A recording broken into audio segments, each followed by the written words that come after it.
ꯅꯨꯡꯁꯤꯅꯕꯒꯤ ꯑꯃꯗꯤ ꯄ꯭ꯔꯣꯄꯔꯇꯤꯒꯤ ꯋꯥꯍꯧꯗꯒꯤ ꯀ꯭ꯔꯥꯏꯝ ꯑꯌꯥꯝꯕ ꯊꯣꯛꯏ ꯍꯥꯏꯕꯁꯤ ꯑꯩꯈꯣꯏ ꯈꯨꯗꯤꯡꯃꯛꯅ ꯂꯣꯏꯅ ꯈꯪꯅꯔꯕ ꯋꯥꯐꯝ ꯑꯃꯅꯤ꯫ ꯉꯁꯤꯒꯤ ꯋꯥꯔꯤ ꯑꯁꯤꯁꯨ ꯍꯤꯔꯝ ꯑꯁꯤꯒ ꯃꯔꯤ ꯂꯩꯅꯕ ꯀ꯭ꯔꯥꯏꯝꯒꯤ ꯋꯥꯔꯤ ꯑꯃꯅꯤ꯫ ꯊꯧꯗꯣꯛ ꯑꯁꯤꯅ ꯗꯣꯛꯇꯔ ꯑꯃꯗꯤ ꯄꯨꯂꯤꯁꯁꯤꯡꯕꯨ ꯆꯃꯝꯅꯕ ꯀꯌꯥ ꯄꯣꯛꯍꯟꯈꯤ꯫ ꯃꯨꯝꯕꯥꯏꯒꯤ ꯁꯥꯟꯇꯥ ꯀ꯭ꯔꯨꯖ ꯍꯥꯏꯅ ꯈꯪꯅꯕ ꯃꯐꯝ ꯑꯃꯗ ꯂꯟ-ꯊꯨꯝ ꯅꯤꯡꯊꯤꯖꯅ ꯂꯩꯕ ꯌꯥꯝꯅ ꯅꯨꯡꯉꯥꯏꯕ ꯏꯃꯨꯡ ꯑꯃ ꯂꯩ꯫ ꯌꯨꯝ ꯑꯁꯤꯒꯤ ꯌꯨꯝꯕꯨ ꯑꯣꯏꯔꯤꯕ ꯀꯃꯜ ꯈꯥꯟ ꯑꯁꯤ 2022ꯒꯤ ꯑꯥꯒꯁꯇ ꯑꯣꯕ ꯐꯥꯏꯕ ꯇꯧꯗꯨꯅ ꯌꯥꯝ ꯀꯟꯅ ꯃꯁꯥ ꯉꯝꯂꯛꯈꯤꯗꯦ꯫ ꯀꯃꯜꯅ ꯐꯦꯃꯤꯂꯤꯒꯤ ꯗꯣꯛꯇꯔ ꯑꯃꯗ ꯄꯥꯎ ꯐꯥꯎꯗꯨꯅ ꯃꯥꯒꯤ ꯍꯛꯆꯥꯡ ꯑꯁꯤ ꯂꯥꯌꯦꯡꯕ ꯍꯧꯈꯤ꯫ ꯗꯣꯛꯇꯔ ꯑꯁꯤꯅ ꯀꯃꯜꯒꯤ ꯍꯤꯗꯥꯛ ꯈꯔꯁꯨ ꯏꯔꯝꯈꯤ, ꯑꯗꯨꯒ ꯃꯇꯝ ꯈꯔꯒꯤ ꯑꯣꯏꯅ ꯑꯆꯝꯕ ꯆꯤꯟꯖꯥꯛ ꯆꯥꯅꯕꯁꯨ ꯈꯪꯍꯜꯂꯝꯈꯤ꯫ ꯃꯇꯝ ꯈꯔꯒꯤ ꯑꯣꯏꯅ ꯀꯃꯜꯒꯤ ꯑꯅꯥꯕꯁꯤ ꯐꯕ ꯉꯝꯈꯤ, ꯑꯗꯨꯕꯨ ꯈꯪꯍꯧꯗꯅ ꯑꯣꯕ ꯐꯥꯏꯕ ꯑꯁꯤ ꯃꯈꯥ ꯑꯃꯨꯛ ꯆꯠꯊꯔꯛꯈꯤ꯫ ꯗꯣꯛꯇꯔꯅ ꯏꯔꯝꯈꯤꯕ ꯍꯤꯗꯥꯛ ꯑꯁꯤꯁꯨ ꯃꯉꯣꯟꯗ ꯏꯀꯥꯟ ꯀꯥꯟꯅꯕ ꯐꯪꯈꯤꯗꯦ꯫ ꯅꯨꯃꯤꯠ 10ꯅꯤꯒꯤ ꯃꯇꯨꯡꯗ ꯀꯃꯜꯒꯤ ꯑꯅꯥꯕꯁꯤ ꯈꯪꯍꯦꯟ ꯍꯦꯟꯖꯜꯂꯛꯈꯤ꯫ ꯀꯃꯜꯒꯤ ꯅꯨꯄꯤ ꯀꯥꯖꯜ ꯑꯁꯤ ꯇꯧꯐꯝ ꯈꯪꯈꯤꯗꯦ꯫ ꯀꯥꯖꯜꯅ ꯀꯃꯜꯕꯨ ꯃꯨꯝꯕꯥꯏꯒꯤ ꯑꯐꯕ ꯍꯣꯁꯄꯤꯇꯥꯜ ꯑꯃꯗ ꯄꯨꯗꯨꯅ ꯆꯠꯈꯤ꯫ ꯍꯣꯁꯄꯤꯇꯥꯜ ꯑꯁꯤꯗ ꯔꯦꯖꯤꯁꯇꯔ ꯇꯧꯔꯕ ꯃꯇꯨꯡꯗ ꯃꯦꯗꯤꯀꯦꯜ ꯇꯦꯁ ꯀꯌꯥꯁꯨ ꯇꯧꯈꯤ꯫ ꯇꯦꯁ ꯑꯗꯨꯒꯤ ꯔꯤꯄꯣꯔꯠꯀꯤ ꯃꯇꯨꯡ ꯏꯟꯅ ꯀꯃꯜꯕꯨ ꯂꯥꯌꯦꯡꯕ ꯍꯧꯈꯤ, ꯑꯗꯨꯕꯨ ꯃꯥꯒꯤ ꯍꯛꯆꯥꯡ ꯑꯁꯤ ꯐꯒꯠꯄ ꯏꯉꯝ ꯉꯝꯈꯤꯗꯦ꯫ ꯗꯣꯛꯇꯔꯁꯤꯡꯅ ꯐꯅ ꯀꯟꯅ ꯍꯣꯠꯅꯔꯕꯁꯨ ꯀꯃꯜꯕꯨ ꯑꯁꯤꯕꯒꯤ ꯅꯤꯡꯊꯧ ꯑꯣꯏꯔꯤꯕ ꯖꯣꯡꯒꯤ ꯃꯈꯨꯠꯇꯒꯤ ꯀꯟꯕ ꯉꯝꯈꯤꯗꯦ꯫ ꯀꯃꯜꯒꯤ ꯍꯛꯆꯥꯡꯒꯤ ꯀꯌꯥꯁꯤꯡ ꯑꯁꯤ ꯃꯊꯪ ꯌꯥꯔꯛꯇꯕꯗꯒꯤ ꯃꯁꯥꯒꯤ ꯆꯍꯤ 94 ꯁꯨꯔꯛꯄ ꯃꯇꯝꯗ ꯀꯃꯜ ꯈꯥꯟ ꯑꯁꯤ ꯇꯥꯏꯕꯪꯄꯥꯟ ꯑꯁꯤ ꯊꯥꯗꯣꯛꯇꯨꯅ ꯆꯠꯈꯤ꯫ ꯃꯄꯨꯔꯣꯏꯕ ꯑꯁꯤꯅ ꯃꯆꯥ ꯑꯅꯤ ꯍꯨꯟꯗꯣꯛꯇꯨꯅ ꯆꯠꯈꯤꯕ ꯑꯁꯤꯗ ꯀꯥꯖꯜ ꯑꯁꯤ ꯑꯉꯥꯎꯕꯤ ꯑꯃꯒꯨꯝ ꯌꯥꯝ ꯊꯃꯣꯏ ꯁꯣꯛꯅ ꯀꯞꯈꯤ꯫ ꯍꯣꯁꯄꯤꯇꯥꯜ ꯑꯁꯤ ꯃꯤꯀꯞ ꯃꯤꯔꯥꯎ ꯈꯣꯟꯗꯨꯅ ꯄꯤꯛ ꯊꯟꯈꯤ꯫ ꯀꯃꯜꯒꯤ ꯃꯔꯤ ꯃꯇꯥ ꯑꯃꯗꯤ ꯃꯥꯒꯤ ꯃꯆꯟꯅꯨꯄꯤ ꯀꯕꯤꯇꯥ, ꯁ꯭ꯃꯤꯇꯥ ꯑꯃꯗꯤ ꯅꯦꯍꯥꯁꯨ ꯍꯣꯁꯄꯤꯇꯥꯜ ꯑꯁꯤꯗ ꯈꯨꯗꯛꯇ ꯌꯧꯔꯛꯈꯤ꯫ ꯆꯔꯥꯡ ꯈꯣꯏꯔꯥꯡꯅꯔꯕ ꯑꯁꯤꯒꯤ ꯃꯔꯛꯇ ꯇꯦꯡꯊꯥ ꯅꯥꯑꯣꯏꯕꯒꯤ ꯈꯣꯟꯖꯦꯜ ꯀꯌꯥꯁꯨ ꯃꯐꯝ ꯑꯁꯤꯗ ꯇꯥꯔꯤ꯫ ꯉꯥꯏꯍꯥꯛ ꯂꯩꯔꯕ ꯃꯇꯨꯡꯗ ꯀꯥꯖꯜ ꯑꯃꯗꯤ ꯏꯃꯨꯡ ꯑꯁꯤꯒꯤ ꯃꯔꯤ ꯃꯇꯥꯅ ꯀꯃꯜꯒꯤ ꯑꯁꯤꯕ ꯍꯛꯆꯥꯡ ꯑꯁꯤꯕꯨ ꯑꯔꯣꯏꯕ ꯃꯊꯧ ꯃꯉꯝ ꯄꯥꯡꯊꯣꯛꯅꯕꯒꯤꯗꯃꯛ ꯄꯤꯕꯤꯔꯣ ꯍꯥꯏꯖꯔꯛꯈꯤ꯫ ꯁ꯭ꯋꯥꯏ ꯖꯒꯥ ꯑꯁꯤꯗꯒꯤꯅꯤ ꯋꯥꯔꯤ ꯑꯁꯤ ꯄꯨꯡꯍꯣꯡ ꯍꯣꯡꯂꯛꯀꯗꯧꯔꯤꯕ ꯑꯁꯤ꯫ ꯗꯣꯛꯇꯔꯁꯤꯡꯅ ꯀꯔꯤ ꯍꯥꯏꯔꯛꯄꯒꯦ ꯍꯥꯏꯕꯗꯨ ꯑꯩꯈꯣই ꯄꯨꯟꯅ ꯇꯥꯃꯤꯟꯅꯁꯤ꯫ ꯖꯨꯅꯤꯌꯔ ꯗꯣꯛꯇꯔ ꯑꯃꯅ ꯍꯥꯏꯔꯛꯈꯤ, ꯑꯁꯤꯕ ꯍꯛꯆꯥꯡ ꯑꯁꯤ ꯄꯤꯕ ꯉꯝꯖꯈꯤꯔꯣꯏ꯫ ꯑꯩꯈꯣꯏꯒꯤ ꯁꯤꯅꯤꯌꯔ ꯗꯣꯛꯇꯔꯁꯤꯡꯅ ꯃꯤꯁꯤ ꯑꯁꯤꯕꯨ ꯆꯤꯡꯅꯕ ꯀꯌꯥ ꯄꯣꯛꯂꯤ꯫ ꯃꯔꯝ ꯑꯁꯤꯅ ꯊꯧꯗꯣꯛ ꯑꯁꯤ ꯊꯤꯖꯤꯟꯅꯕꯒꯤꯗꯃꯛ ꯄꯨꯂꯤꯁꯇ ꯄꯥꯎ ꯄꯤꯈ꯭ꯔꯕꯅꯤ꯫ ꯗꯣꯛꯇꯔ ꯑꯁꯤꯒꯤ ꯋꯥꯍꯩ ꯑꯁꯤ ꯇꯥꯕꯗ ꯃꯤꯄꯨꯝ ꯈꯨꯗꯤꯡꯃꯛ ꯑꯉꯛꯄ ꯑꯃꯗꯤ ꯆꯃꯝꯅꯕ ꯀꯌꯥ ꯄꯣꯛꯂꯝꯃꯤ꯫ ꯃꯈꯣꯏꯒꯤ ꯋꯥꯈꯜꯗ ꯗꯣꯛꯇꯔ ꯑꯁꯤꯅ ꯆꯤꯡꯅꯔꯤꯕ ꯑꯁꯤ ꯀꯔꯤꯅꯣ, ꯀꯔꯤ ꯃꯔꯝꯒꯤ ꯄꯨꯂꯤꯁꯇ ꯄꯥꯎ ꯄꯤꯔꯤꯕꯅꯣ ꯍꯥꯏꯕꯁꯤ ꯍꯪꯗꯨꯅ ꯂꯩꯔꯝꯃꯤ꯫ ꯀꯃꯜꯕꯨ ꯂꯥꯌꯦꯡꯂꯤꯉꯩ ꯃꯇꯝꯗ ꯇꯣꯉꯥꯟ ꯇꯣꯉꯥꯟꯕ ꯇꯦꯁ ꯀꯌꯥ ꯇꯧꯈꯤ꯫ ꯇꯦꯁ ꯑꯁꯤꯒꯤ ꯔꯤꯄꯣꯔꯠ ꯑꯁꯤꯗꯒꯤ ꯁꯤꯅꯤꯌꯔ ꯗꯣꯛꯇꯔ ꯑꯃꯅ ꯀꯃꯜꯒꯤ ꯏꯗ ꯀꯦꯃꯤꯀꯦꯜꯒꯤ ꯂꯦꯚꯦꯜ ꯑꯁꯤ ꯀꯥ ꯍꯦꯟꯅ ꯌꯥꯝ ꯋꯥꯡꯅ ꯌꯥꯎꯕ ꯑꯁꯤ ꯊꯦꯡꯅꯈꯤ꯫ ꯃꯔꯨꯑꯣꯏꯅ ꯑꯥꯔꯁꯦꯅꯤꯛꯀꯤ ꯂꯦꯚꯦꯜ ꯑꯁꯤ ꯅꯥꯗ꯭ꯔꯤꯕ ꯃꯤꯁꯛ ꯑꯃꯗ ꯌꯥꯎꯒꯗꯕ ꯆꯥꯡ ꯑꯗꯨꯗꯒꯤ 400 ꯍꯦꯟꯅ ꯋꯥꯡꯅ ꯌꯥꯎꯔꯝꯈꯤ, ꯑꯗꯨꯒ ꯊꯦꯂꯦꯝꯒꯤ ꯂꯦꯚꯦꯜ ꯑꯁꯤ 365 ꯍꯦꯟꯅ ꯌꯥꯎꯕ ꯑꯁꯤ ꯊꯦꯡꯅꯈꯤ꯫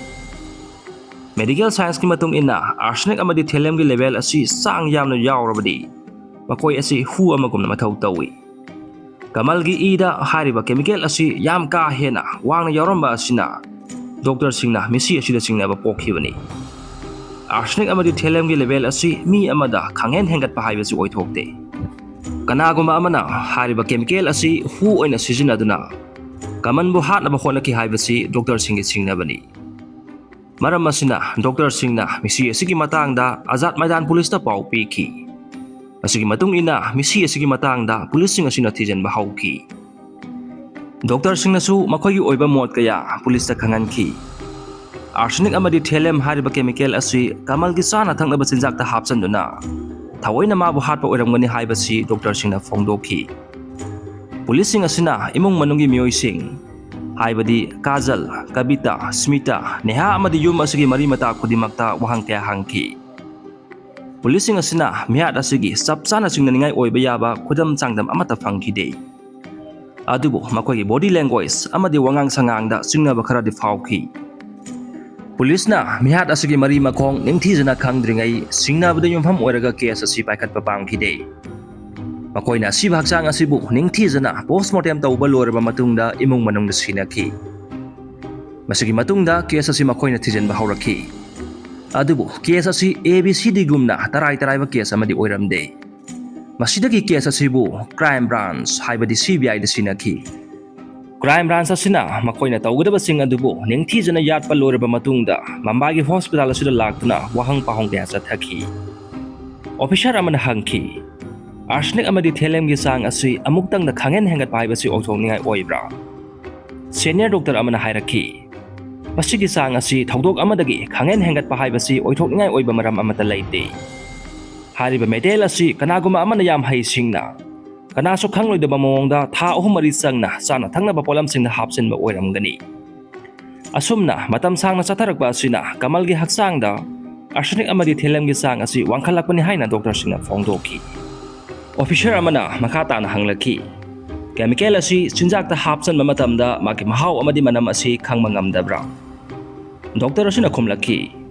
chemical asi chinjak ta hapsan matamda chinjak asigi mahau amadi manamda ahong mamata lairoi kanagumba amatana chemical asi hapsala haibasi khangma ngamloi masigi sumathakta hariba chemical asi aikhoigi leibakta leiba yon masi su thingi jamjam mamioi amana masigi chemical asi leiba ngamloi adubo chemical asi business ki damak kanaguma amana akaknaba phibam ama panduna aiba si ama thaduna leiba yai haina doctor sing asina phongdoki doctor singi wafam asina crime branch ki mioi sing asida tongan tongan makhan ki wakhan kya khalhalle makoina wahang kya hangle kamal kanda chemical asibu matam sangna kanasu khangandana pijariba misak asi kanano aduga kari maram gi pijaribano athing matham liba hidak asibu leiriba misak asina kanano makoina mihat asi imung manunggi mioi sing senaramgan haibasi sena thajarami maram asina police na investigation asi imung manungdagi hauki kamal kangi masanupi sing asida tungan tungan mamakhan wahang kya hangki ahanba wahang pahang chathaba matamda kamalgi masanupi sing asina kamalbo lo na hatkiba uramgani haina phongdoki marak thana channel asibu subscribe ta widriba isinau singna makha taba crime gi oba wari sing tabi ninglabadi channel asibu subscribe tawsan biramo channel asibu promote tawda mateng pangbiyo haijari kamalgi masanupi kabita na hairakhi mayama kamal asi makoy manama kajal na hatpa oiramgani mahakna makata na phongdoki manama kajal gi lichatta chinganingai oba wafam kya yauki makoy gi mayamagi mamanaba oiriba ritias ka makoy ani si mata amagi mongna loinei aigi yamba si masada anaba machet amata yauki de matau karamna magi organ sing asi fail oiribano haibadu aikoi chu khangde police na kajal amadi ritias asi misi asida senabra khangnabagi damak kajal gi chinganingai oiba wafam khodimak haidor u haina kabita da takshilami kabita na makata na hairakhi dadana hospital aduda pukhatpa matamda inamagi mawong matawasi hanadagi manade mahakna lamgi pata bank account amadi upugi shogi maramda dadadag hangki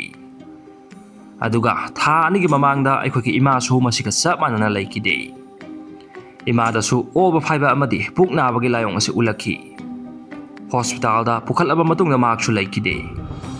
dadaga sap manana ima su organ sing phel oiramki makoy animak inama kajal na hatpa oiramgadra haibasi hojikti akoi susingnaba phoglei makoy wafam asi tarma matungda police na investigation asi mayon amada jathakre police na kajal da tongan tongan mamakhan gi wahang ke hanglaki adubu singnaningai oiba wafam amata hojik phawi oina phangbadi ngamde masigi mathangda police na kajal amadi rutias ki call record check toroki makoy ani yam toina wari sanaki kamalgi masanupi singna singnaki ba wafam adu achumbani haibasi police sing aduna khangmangamki crime branch amadi computer expert sing pullaga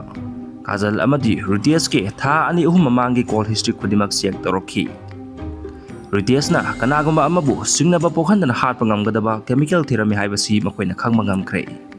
thintha batawduna police na rutias bu faki ritias na thaurang pumba kamal gi loina bi oribi kajal ga punna chathaki bani haina phongdoraki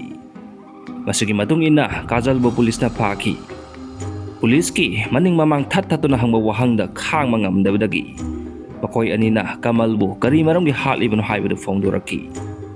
kajal asi surat ki aphawa industrialist amagi masanupi ni 2012 ta kamal da luhonglaptuna mumbai da leraki makoy ani firon yonthok yonchin tawa business amasu salaiki makoy anigi nungsiraba angang ani sulaiki patam kharagi matungda makoy anigi mari asi fasalaki de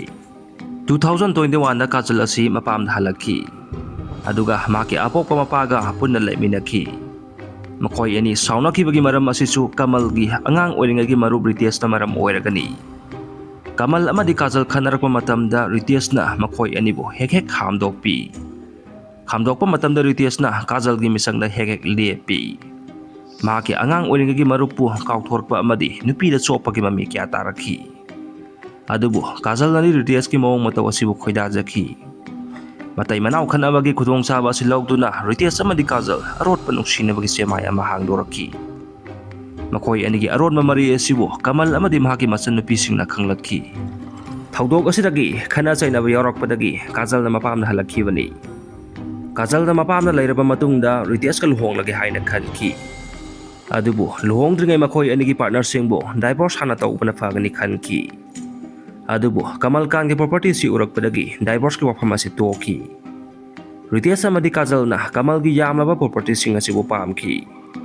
Maram asina Kamal bo hatlaba matungda mahaki property asibu lawnaba thawrang kya yalakhi. Ritesh na arsenic amadi thelam gi matangda Google da thiba hawrakhi. Mahak na khangki chemical asi miyoibagi haksang na sangkhrabadi. Misak adugi haksang gi kayasang adu tapna mathaw tawba leblakani. Masigi sumathakta masigi chemical asigi mahaw amadi manam laite.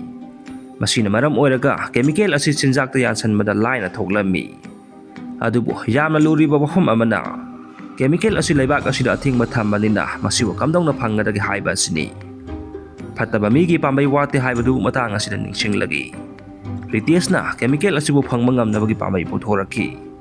Mahak na karamba business na chemical asi phangmangam gadagi haibadu kupna thijanki. Aduga business adugi fake documents sing siyamduna chemical asi phangmangamki. Chemical asi phangkhibadagi makoy anigi kumay asi mapungphana sathaba hawrakhi. Kajal na haidorakpagi matungina maki manempok haibadi Kamalgi mama Sardabu sumang na hatkhi. Sarda hingduna lairabadi Kamalgi property sibu mahak na phangmangam loy. Amadi Ritesh ka punna laiminaba phangloy khanmadagi chemical asibu manempok Sarda da sullo na pijakhibani. Thawdok asi Kajal na mapam lagi halaklaba matung na thoki. Arsenic amadi thelam asibu maki manempok Sarda amadi mapuroiba Kamal Khan gi sana thaknaba sinjak ta lot na hapsinduna arot pa mihat asigi plan asibu sathaba hawrakhi. Tha kharagi matungda haibadi 2022 gi July da manempok Sarda si puknaba khong hamthaba amadi obana chingba kya tawrakhi. Matam khara laikat naraba matungda Sarda asi maki organ sing asi fail orakpadagi laikat na ngamdana hospital da laikide. Arsenic amadi thelam gi level asi sang wang na phanglabasu maki misi asi kanana susingnaba poklamde. Ahal orakpadagi siba oramgani haina khanakhi. Sarda amadi Kamal asi chap manaba matamda chemical asi pijakhibani. Adubu Sarda na ahal oibadagi maki haksang gi kya sing asi mapangan sontharakpadagi mahak hana sikhi. Kanagama matana singnaba tawduna manempok asina sikhiba asida Kajal gi thajaba si hengalakhi. Maki aningba si thunglani khallubada Kajal asi harawa poki. Maki aningba si khara thuna phangba pamadagi chemical gi dose asi Kamal gi sinjakta khara hen hapsanki. Masimangna maki oinadi asauba soiba ma oigadoribani. Arsenic amadi thelam gi sang asi Kamal gi haksang da khangen hengalakhi. Masin maram oiraga doctor singna Kamal gi misi asida singnaba phawki. Kanagumana Kamal bu lo na hatnaba honare haiba si doctor singna khangki. Mataw asumna Kajal gi naingamdaba karam chawba soiba thabak asina misi asigi khongul leba ngamki. Ritesh amadi Kajal na Sarda amadi Kamal bu makoy anina hatpani haiba si yajakhi. Crime branch makoy ani bu phakhi aduga mihat asigidamak matik saba cherak pinabagidamak thabak paikhat pa hawki. Ngasigi crime gi wari si tarba matungda adong gi thamoida kari pharakpagi haibadu comment da khanghanbiraku. Miyam gi mit mai singan mangamgadaba crime gi oiba wari kya pujarake haibaga loinana. Ngasigi oinadi Mingselmanipur na miyam gi mafamdagi kaina nabiyatang nijari.